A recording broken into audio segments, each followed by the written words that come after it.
رب العالمين وبه نستعين على أمور الدنيا والدين، والصلاة والسلام على خاتم الأنبياء والمرسلين سيدنا محمد وعلى آله وصحبه والتابعين. قال شيخ المؤلف رحمه الله تعالى وأدام النفع به وببركة علومه وبكم في الدارين آمين رضي الله عنكم. halaman terus Sadaqa Rasulullah sallallahu alaihi wasallam i'lamu ikhwani وفقني الله وإياكم لطاعته أن هذا الحديث حديث عظيم الموقع وأصل كبير في رعاية حقوق الله تعالى والتفويض لأمره. قوله يعني ابن عباس رضي الله عنهما كنت خلف النبي صلى الله عليه وسلم اللهم صل وسلم أي على دابة كما في رواية ففيه جواز الإرداف على الدابة إن أطاقته. قوله يوما أي في يوم. قوله فقال لي يا غلام هو الصبي من حين يفطم إلى 9 سنين وكان سنه إذا 9 سنين. قوله صلى الله عليه وسلم اللهم صل وسلم وبارك عليه وعلى آله إني أعلمك كلمات أي ينفعك الله بهن كما في رواية أخرى أي تتعلمهن وتعلمهن وهي وإن كانت قليلة فمعانيها كثيرة جليلة. قوله احفظ الله أي احفظ الله بحفظ فرائضه وحدوده وملازمة تقواه واجتناب نواهيه وما لا يرضاه يحفظك في نفسك وأهلك ودنياك ودينك لا سيما عند الموت وإذا الجزاء من جنس العمل. ومنه فاذكروني أذكركم ومنه إن تنصروا الله ينصركم. وقد مدح الله في الحافظين لحدوده وقال تعالى هذا ما توعدون لكل أواب حفيظ.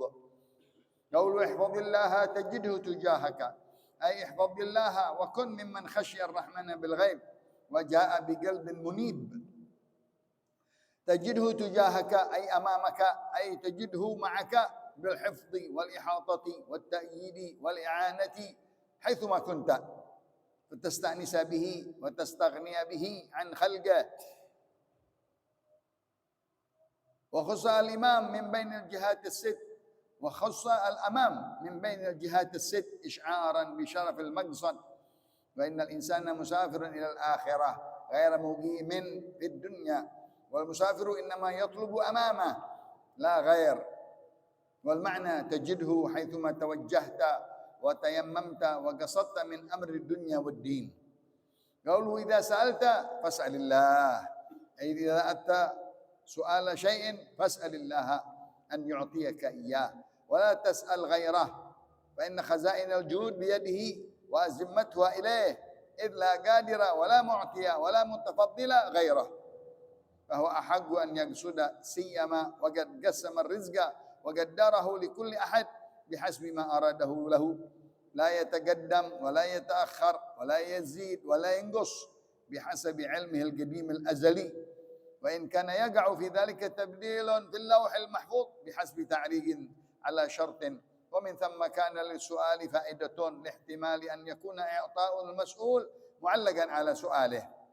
روي أنه صلى الله عليه وسلم اللهم صل وسلم قال إن الروح الأمين ألقى في روعي لن تموت نفس حتى تستكمل رزقها فاتقوا الله وأجملوا في الطلب أي طلب الحلال. فمع النظر لذلك لا فائدة في سؤال الخلق مع التعويد عليهم فإن قلوبهم كلها بيد الله يصرفها على حسب إرادته فوجب أن لا يعتمد في أمر من الأمور إلا عليه فإنه المانع والمعطي لا مانع لما أعطي ولا معطي لما منع ألا له الخلق والأمر وبيده النفع والضر وهو على كل شيء قدير. وقد جاء في الحديث من لم يسأل الله يغضب عليه فليسأل أحدكم ربه حتى حاجته في حتى شع نعله إذا انقطع. وأخرج المحاملي وغيره Qala Allah Ta'ala, man dhal ladzi da'ani falam ujibhu wa sa'alani falam u'tihi wa astaghfarani falam aghfir lah wa ana arhamur rahimin. Wa fil hadits inna Allah yuhibbul mulihhina fid du'a ay wal makhluq yaghdab wa yanfir 'inda tikrar as-su'al. Wa qad qala Allah Ta'ala li Musa alaihi salam, ya Musa salni fi du'aik wa ja'a fi salatik hatta milha ajinik wanshadu la tas'alanna bunayya adama hajatan wasalil ladzi abwabuhu la tuhjabu Allahu yaghdabu in tarakta su'alahu wa bani adama hina yus'alu yaghdabu. Wallahu a'lam. Alhamdulillah wa syukurillah ala ni'matillah. Salawat dan salam kepada Rasulullah.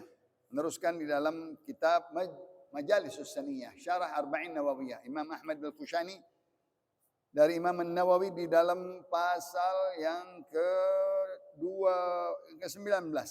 Majlis hadis Arba'in yang ke-19 dari sahabat Abdullah bin Abbas. Abdullah bin Abbas. Dia berkata, aku pernah berboncengan dengan Nabi di dalam kendaraannya satu hari. Dikatakan di sini, ini hadis agung yang mana asal dari segala tauhid hak Allah Subhanahu wa taala dan mengembalikan urusan kepadanya dan meminta hanya kepada Allah Subhanahu wa taala. Abdullah bin Abbas dia berkata, aku di belakang duduk di kendaraannya Rasulullah sallallahu alaihi wasallam dan dibolehkan apabila binatang itu kuat untuk diboncengi dua orang di atasnya. Satu hari aku berada di belakang Rasulullah. Rasulullah berkata kepadaku, "Hai anak." Dia waktu itu masih kanak-kanak, berumur 9 tahun. Abdullah bin Abbas. Rasulullah berkata, aku akan ajarkan engkau beberapa kalimat yang bermanfaat untuk Allah dan engkau amalkan. Di dalam riwayat engkau pelajari dan engkau ajari orang lain. Walaupun kalimat ini pendek, tapi maknanya besar, maknanya banyak. Yaitu kalimat ihfadillah, jagalah Allah. Arti jaganya, jagalah perintahnya. Jauhkanlah larangannya. Kerjakanlah kewajiban-kewajiban hak-hak Allah. Dan jauhkan, hindari dari batas-batas hukum-hukum Allah. Lazimkan takwanya. Hindari segala larangannya yang tidak diridhai. Sehingga niscaya Allah memelihara engkau. Di diri engkau, di keluarga engkau, di dunia engkau, dan di agama engkau. La siyama indal maut. Apalagi di tatkala di waktu kematian. Allah akan menjaga kita karena kita menjaga hak Allah Subhanahu wa taala. Karena balasan tergantung perbuatan. Dibalas oleh Allah perbuatan yang baik dengan baik. Hal jazaa'ul ihsan illa al ihsan. Tidaklah balasan yang baik itu pasti dibalas dengan yang baik. Allah berkata, "Fadhkuruni adzkurkum." Sebut-sebut aku sebut kalian. Begitu juga in tansurullaha yansurkum. Kalau kalian membela Allah, agama Allah, Allah akan bela kalian. Allah memuji orang-orang yang menjaga, memelihara batas-batas undang-undang Allah Subhanahu wa taala. Mereka orang-orang yang kembali kepada Allah. Orang yang takut, yang memelihara perintahnya, menjauhi larangannya. Hadza ma tu'aduna. Kelak nanti, ini hari, itulah janji-janji Allah kepada kalian. Likulli awwabin hafidh. Kepada orang-orang yang kembali kepada Allah dan dia memelihara daripada perintah-perintahnya. Lalu diulang lagi oleh Rasulullah sallallahu alaihi wasallam, Allahumma shalli alaihi, ihfadillah tajidhu tujahak. Peliharalah Allah di dalam perintahnya, kewajibannya, fardu-fardunya, niscaya engkau akan dapati Allah di hadapanmu. Allah bersamamu.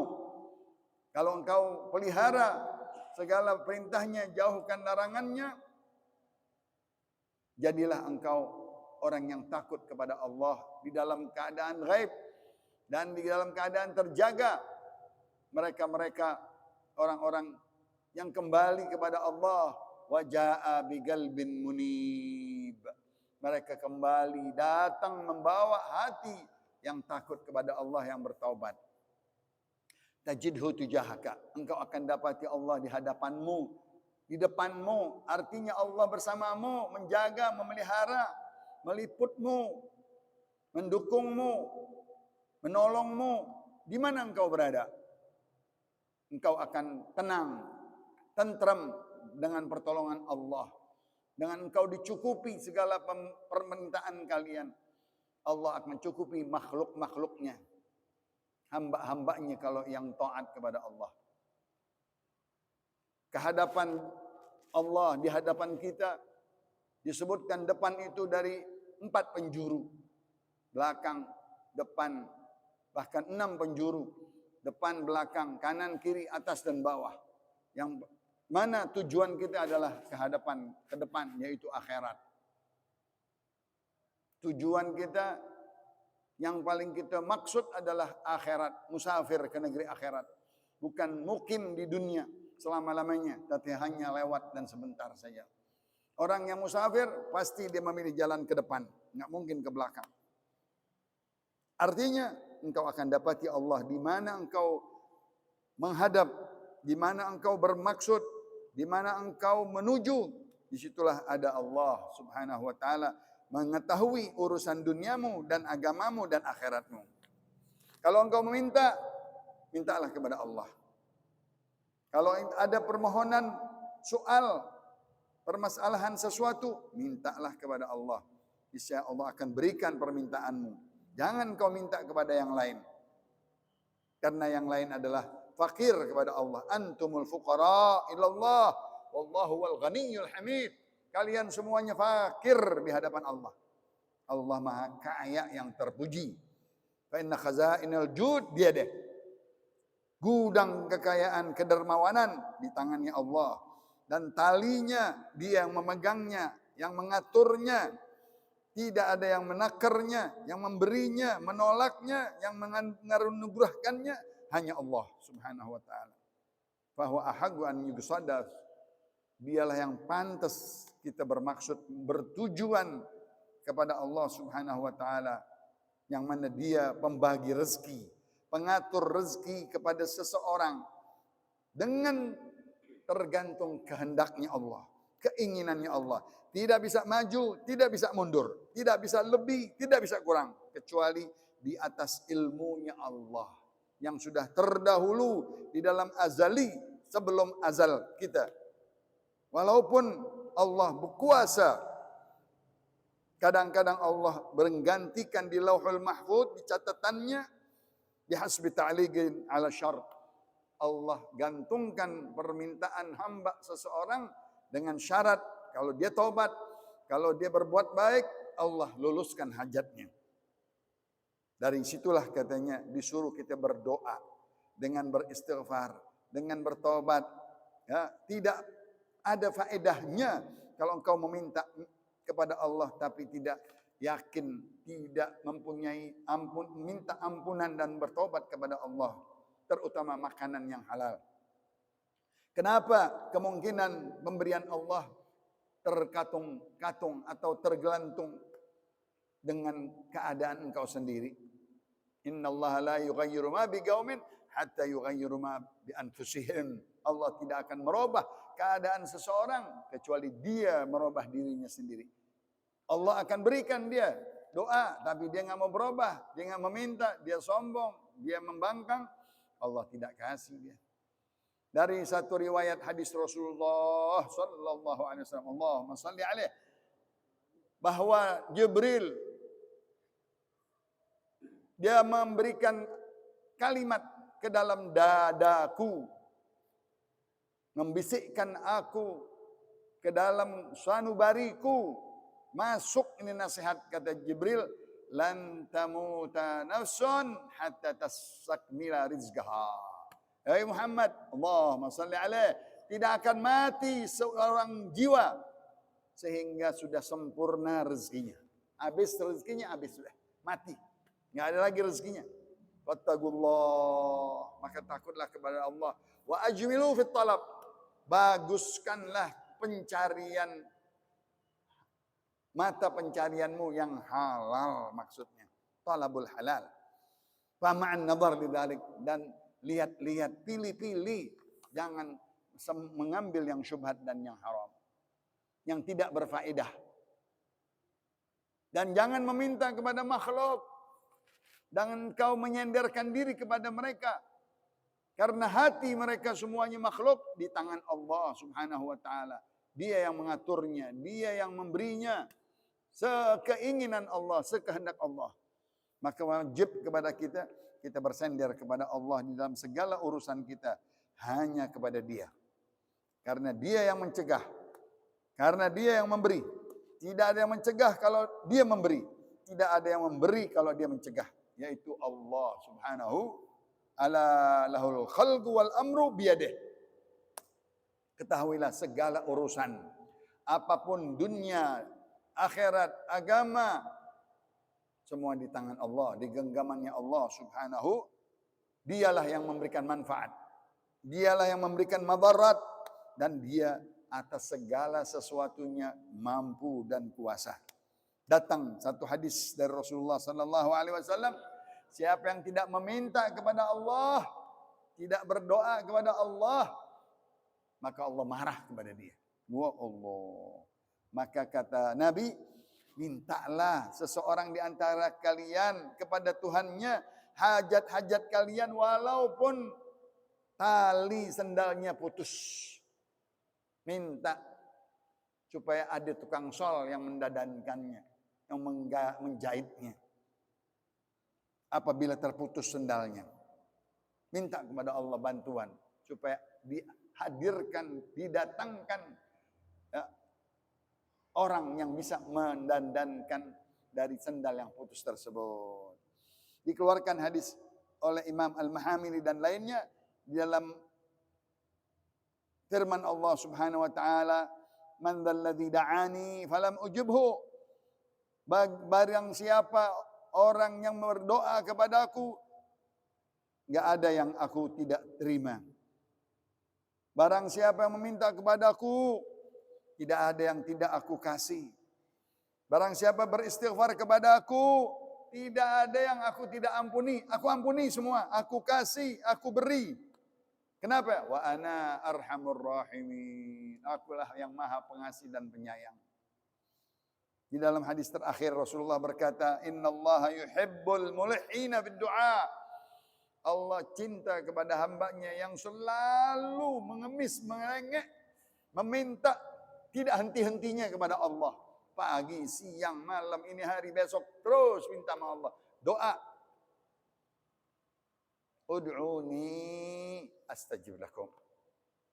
Innal ladzina yastakbiruna an ibadati sayadkhuluna jahannama dakhirin. Orang yang takabur, enggak mau berdoa sama Allah, aku akan jerumuskan dia ke dalam api neraka jahanam. Wa idza sa'alaka ibadi anni fa inni qaribun ujibu da'watad da'i idza da'ani. Ketahuilah aku dekat wahai hamba-hambaku. Aku mendengar permintaanmu. Apabila engkau meminta aku kasih. Apabila engkau mau minta. Kalau enggak minta, enggak dikasih sama Allah. Enggak mau berdoa, sombong dia sama Allah Subhanahu wa taala. Maka makhluk kalau kita meminta terus, dia marah. Kita datang lagi minta lagi, dia ngambek. Kita minta lagi, enggak dikasih. Kita minta lagi, dia benci sama kita. Subhanallah. Itu makhluk sifatnya. Tapi Allah marah kalau kita enggak minta kepada Allah. Subhanallah. Pagi berdoa, zuhur berdoa, asar berdoa, maghrib berdoa, isya berdoa, tengah malam berdoa, subuh berdoa, duha berdoa, terus begitu. Jangan berhenti dari doa. Karena nggak habis-habisnya pemberian Allah Subhanahu wa ta'ala. Kalau makhluk, kita minta pagi, kita minta siang lagi, ngambek. Kita minta lagi sore, marah dia. Kita minta lagi malam, benci dia. Ini gimana ini orang? Ya, begitu Allah Subhanahu wa ta'ala marah. Kalau dia tidak minta kepada Allah Subhanahu wa ta'ala. Wahai Musa, firman Allah kepada Nabi Musa, mintalah kepadaku di dalam doamu, di dalam sholatmu, apapun kebutuhan dapurmu, garam untuk adonan terigumu, minta kepadaku. Allah. Sampai begitu. Nabi Musa disuruh minta garam, pelengkap adonan terigu, mesti ada garamnya. Garamnya nggak ada, minta sama Allah, dikasih. Maka disitulah senandung syair berkata, la tas'alanna bunayya Adam. Jangan sekali-kali minta sama anak Adam. Hajatan, hajatmu kepada anak Adam. Jangan. Wasalilladzi abwabuhu la tuhjabu. Engkau mintalah kepada dia yang pintunya enggak ketutup, terbuka terus pintunya Allah. Pintu ijabahnya Allah enggak pernah ditutup, terbuka selalu. Allahu yaghdabu in tarakta su'alahu. Allah marah kalau engkau tinggalkan permintaannya. Kalau enggak minta kepada Allah, Allah marah. Tapi wa bunayya Adama hina yus'alu yaghdabu. Tapi anak Adam kalau diminta dia marah. Wallahu a'lam bis-shawab. Sirrul Fatihah.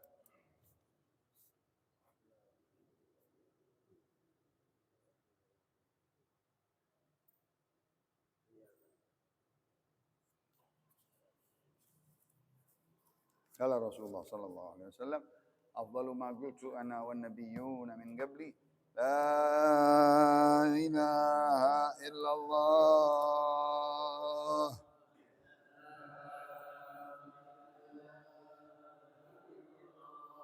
La ilaha illallah. Muhammadur Rasulullah